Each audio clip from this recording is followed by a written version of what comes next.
Doctor, el tema de mi entrevista es para consultar respecto a este libro que ha sido publicado por el Fondo Editorial del Congreso. La duda va por el sentido de que si el Fondo Editorial del Congreso puede publicar contenido, libros que enaltecen la figura de un líder histórico de un partido, porque lo que se ve en el contenido del libro, en una parte, es de que se justifica el autogolpe de 1992 indicando de que tuvo como fin devolver la paz y reconstruir la economía del país. Enaltecer la figura de un partido político, doctor, ¿está correcto como parte de las labores que puede realizar el fondo editorial?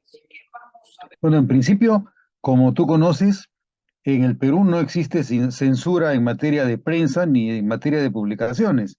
Y en el caso del fondo editorial, desde su creación, han habido casos en los que las opiniones han sido sumamente divididas.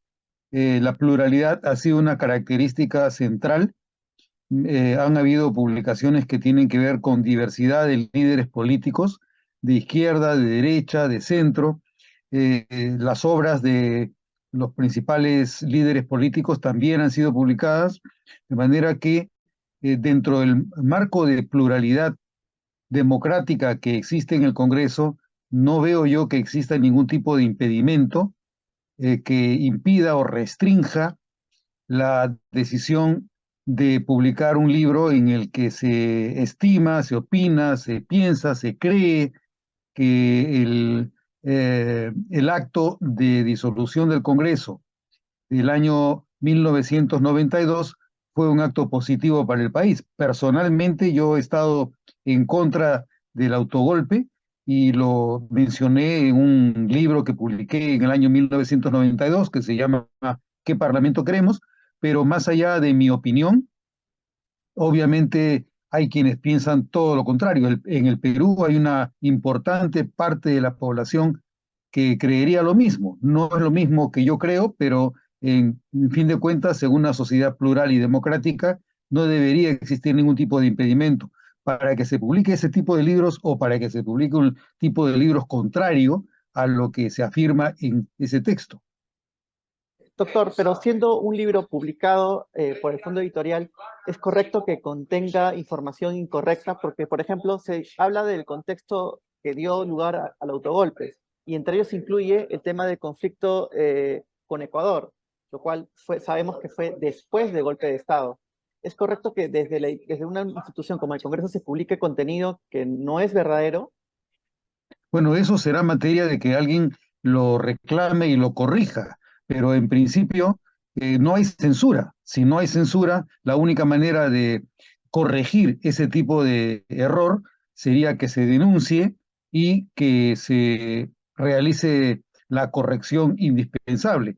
Recuerdo, por ejemplo, que en algún momento el entonces congresista Víctor Andrés García Belaúnde publicó un libro que llamó a mucha ira respecto de los sucesores, los herederos de Mariano Ignacio Prado. De acuerdo a ellos había una diversidad de errores. De acuerdo a las fuentes que manejaba Víctor Andrés García Belaúnde, ese no era el caso. Entiendo que incluso el tema fue llevado al fuero judicial, pero ese es el camino. Si hay un error, el camino sería denunciarlo, reclamar dentro de la esfera judicial, porque la publicación no está prohibida. Pueden haber errores, obviamente cualquiera puede cometer errores en materia de fechas o de hechos que de ser necesario tendrán que ser corregidos, pero en principio no se trata tampoco de un texto de formación obligatoria para estudiantes. Se puede tratar efectivamente de ese como de otros errores, y si ocurriera eso, la indignación debe llevar a solicitar que se haga la corrección, y obviamente eso podrá significar de alguna forma la mala reputación que se genere en quien publicó ese libro con los errores que tú mencionas. Doctor, un tema que también llama la atención es cuál es el fin en sí de lo que es el fondo editorial del Congreso, porque cada vez que hay cambio de mesa directiva, por ende también cambia quién es el titular. Pero si es que esta es la situación de que se está usando un órgano del propio Congreso como plataforma política, ¿es eso correcto?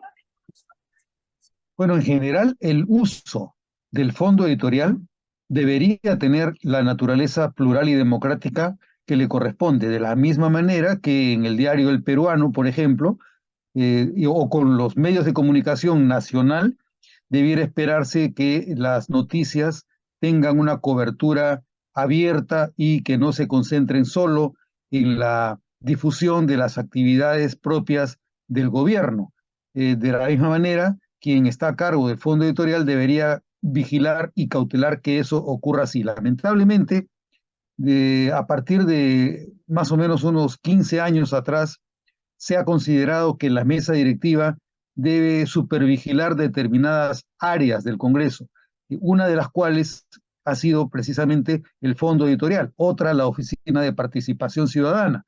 Entonces, los miembros de la mesa directiva se dividen las funciones y asumen cierto grado de supervigilancia y de control sobre las actividades que se realizan en el Congreso. ¿No es lo óptimo? No, no es lo óptimo, porque precisamente de lo que se trata es de que el servicio parlamentario y los órganos del Congreso no obedezcan a un mandato de índole política. Esa es la lógica. Sin embargo, cuando se llega a un puesto en la mesa directiva, los miembros de la mesa directiva asumen cierto grado de supervigilancia y eso es lo que de alguna forma puede dañar la imparcialidad con la que deben administrarse los recursos políticos y públicos de la República. Así como ocurre con este tipo de tareas en materia del fondo editorial o de la Oficina de Participación Ciudadana, también se ha centrado la responsabilidad de los miembros de la mesa directiva en la definición de cuáles son las comisiones a las que debe enviarse un proyecto de ley. Cuando teníamos el régimen bicameral, quien se encargaba de la decisión de asignar un proyecto a las comisiones no era un congresista, era el Pleno del Congreso. Había una propuesta que realizaba el presidente y se sometía a debate y a votación de los diputados o de los senadores si estaban o no estaban de acuerdo en que el proyecto fuera remitido a una o a dos o a tres comisiones. Ahora, el órgano plural, que es el Pleno, ha sido sustituido y reemplazado solamente por un congresista, y obviamente un congresista que pertenece a una de las bancadas que integra la mesa directiva. Eso deja de ser democrático, naturalmente, pero es parte del arreglo que se ha ido manteniendo a lo largo de los años, lo que obviamente perjudica que también durante el mandato de 5 años que tiene el Congreso, cada año haya de cambiarse quiénes son los responsables de que se publique qué o de que se haga tal o cual otra actividad en participación ciudadana o de que varíe la lógica con la que se derivan los proyectos a las distintas comisiones con el fin de que si el proyecto resulta afín a la lógica de determinado partido, se derive a quien puede generar un resultado favorable desde el papel de presidente de la comisión y al revés, cuando se trata de un proyecto que no coincide con la línea ideológica de quien está a cargo de la mesa directiva en ese puesto, que generalmente es la primera vicepresidencia, de lo que se trata es enviar el proyecto a una comisión en la que el resultado puede ser más bien favorable a los intereses políticos de quien está a cargo de la primera vicepresidencia. Perfecto. Doctor Delgado Gémez, esos son los temas que quería conversar con usted. Le agradezco muchísimo por el tiempo que nos ha dado.